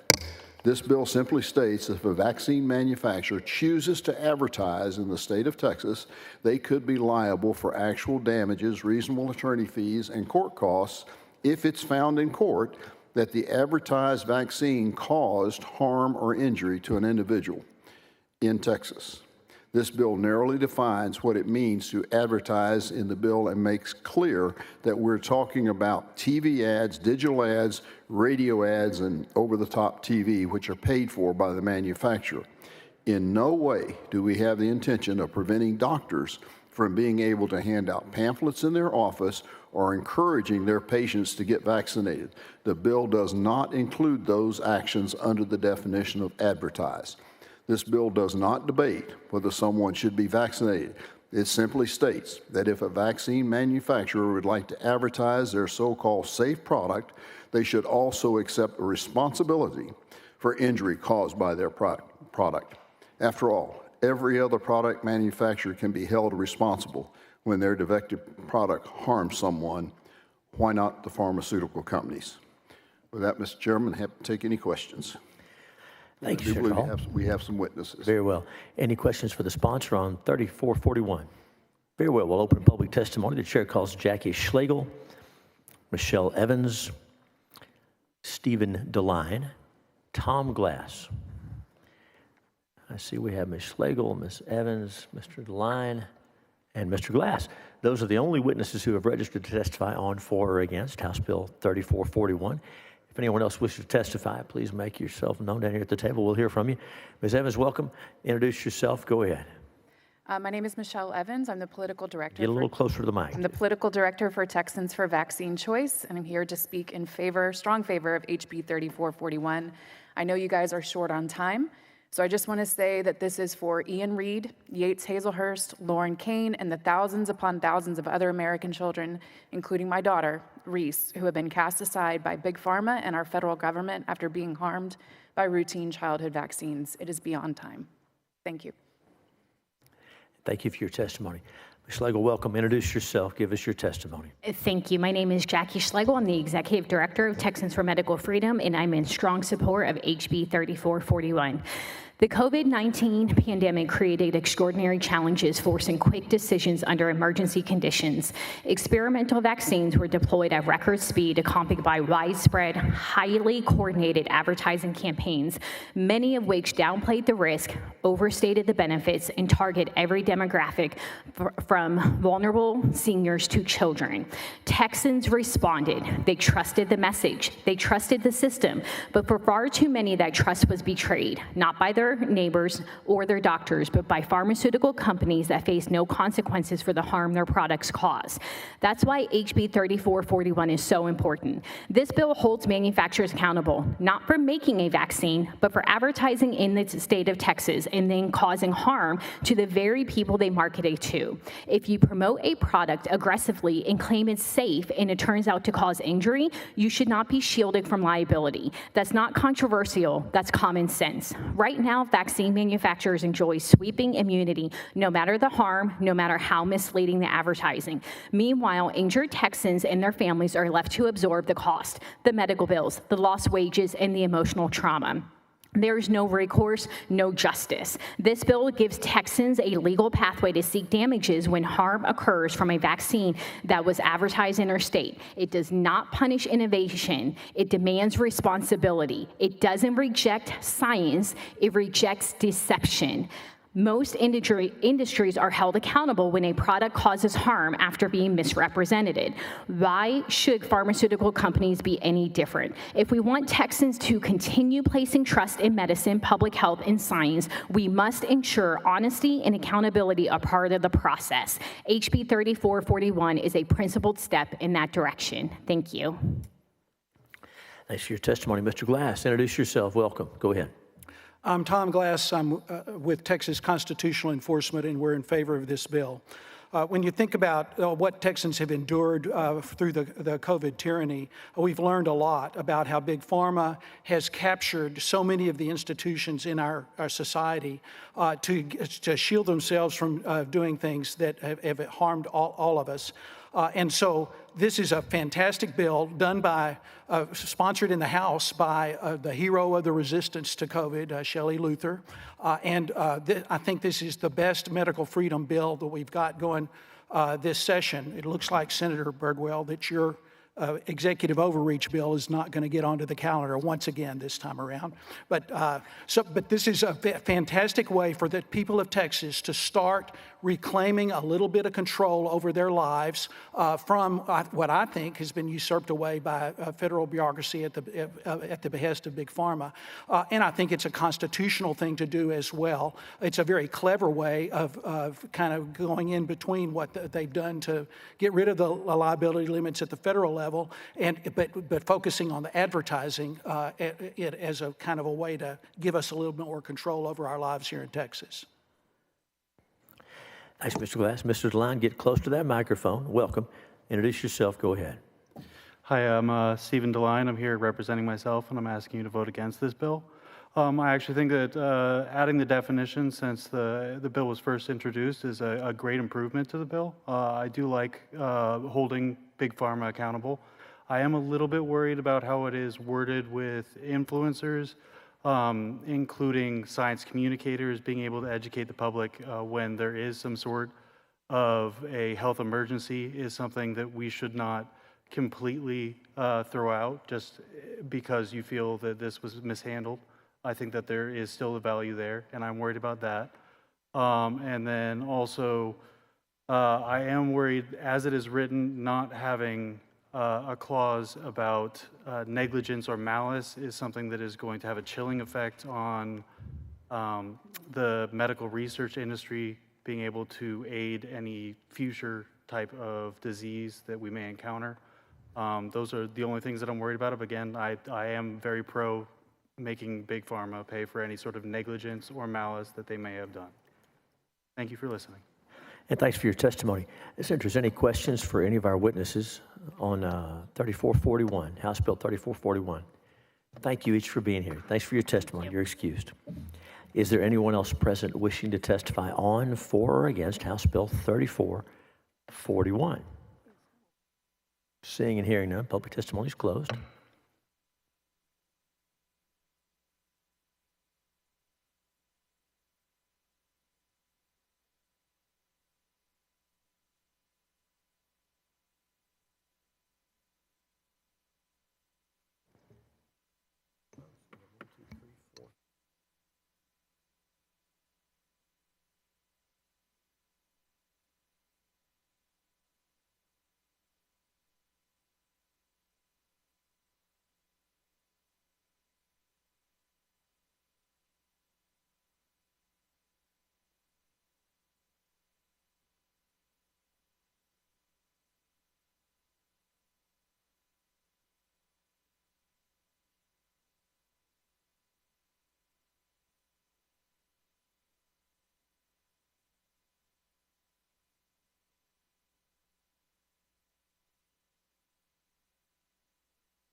And members, I was, Senator Hall, hold tight just a moment. I'm sorry. I was doing some housekeeping matters, but Senator Hall, you're recognized. Senator Birdwell had a question about the bill. Go ahead. It's not taking it on directly with what the federal government did. It's taking it on from the standpoint that they have deceptive advertising where they're advertising their product as being safe when it's not. And so it's the issue around advertising, not the product per se. From as I understand it, from the intent of what the federal government did, this is parallel to it and separate, where they're deceptively advertising that what they have is safe when it isn't. If they never said a word about it, no one would have, the only cause of action comes is if they take the action to actually advertise it as being safe. If they never say a word about it or don't talk about it being safe, then there's never opens the door for it. So this is not. So because I'm sorry, Mr. Chairman. So the. Senator Birdwell, go ahead, please. Because look,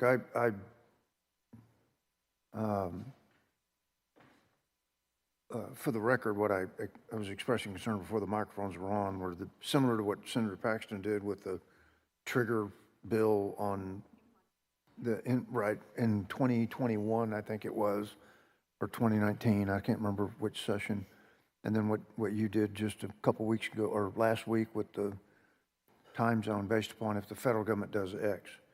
Are you telling me, Senator Hall, that you see that I think it was either 96 or 86, what the year? 86, okay. That the federal government said you can't hold, that they're not liable. Mm-hmm. Did that include the advertisement aspect, or did it say, because maybe this is a fine distinction of bifurcation, but broadly it struck me as the state can't simply say you can sue, even though the federal law has already said you can't, because Article 6's supremacy clause would make this inoperable in any federal court. Okay. But is that 86 law precise enough that the advertisement element wouldn't be overturned by a supremacy clause case in federal court? That was the reason that's the reason this approach was taken, was to go after the deceptive advertising. It's separate from the product itself. Okay. And so it bypasses the type of lawsuits that are different approach. The type of lawsuits that are preempted, the type of lawsuits preempted by the federal act have to do with products liability, harm caused by. So the argument is that by going after deceptive advertising, this is not covered by that federal preemption. That's the attempt anyway. That's so so the federal the federal law that gave pharmaceuticals the no liability was not so broad that it allowed for deceptive advertising, depending on what your definition of deceptive advertising is. Just that's the idea. Not worrying about that definition at this moment. That's the idea behind the bill. And as you know, we're always testing the limits of federal authority, and I know I don't tell you about that. So there's a colorable argument that we can make a legal argument that under current law, under current federal common law on preemption, we can win this. Okay. All right. Hoo-ah. Senator Betancourt. No, and Senator, I just wanted to read this, Senator Birdwell, because I think it's really pretty tightly, it's a tight shot pattern to try to translate for you. Okay, shot group, sorry, okay. The section advertising means media communication, including through television, radio, print, internet, digital, electronic media product placement, promotion and influence in exchange for compensation, other manner paid promotion, vaccine manufacturer purchases to manufacture vaccine. It gives exemptions for healthcare posters, and then manufacturers liable if they advertise in a vaccine in the state. Advertised vaccine causes harm or injury, notwithstanding other law, individuals may bring action. It's a pretty tight shot group. So it's a tight shot group, and the plaintiff has to demonstrate what's false in the advertisement. Right. Senator Birdwell, that's right. And just like the matters we've discussed before, we're not passing a law that says who wins or loses. We're saying you can move forward and make your case. And if you make your case legally, convince the jury, then you win. Thank you. Thank you, Senator But I Bardwell. think, Mr. Chairman, I'd love having you actually doing the defense of this law. Oh, you're very kind. We'll have some qualified people help us with that, but you're kind. You're kind. You're kind. You're kind.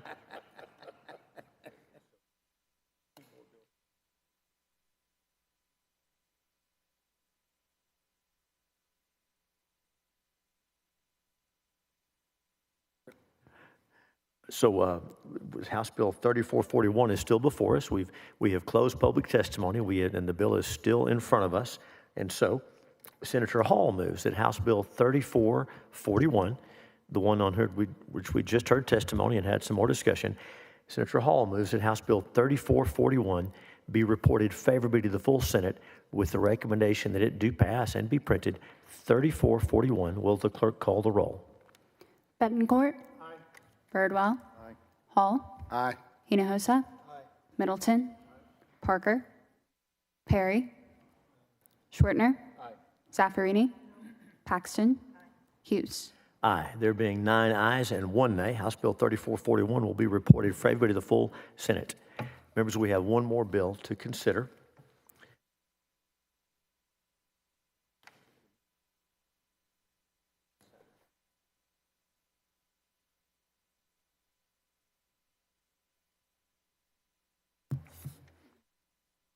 The chair lays out House Bill 3385, and earlier a vote was taken on 3385 and it failed to pass.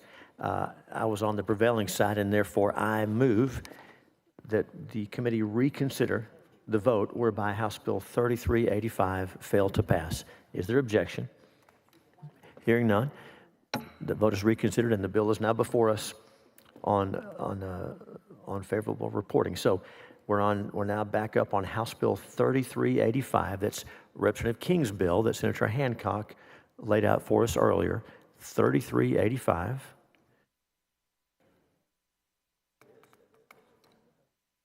That's a great point. There's a committee substitute which we have adopted. Thank you so much. And that is the one before us.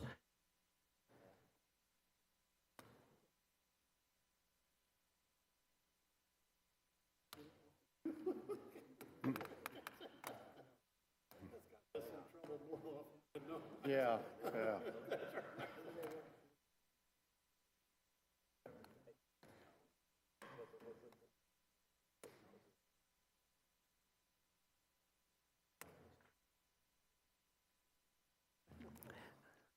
He's nicer than me.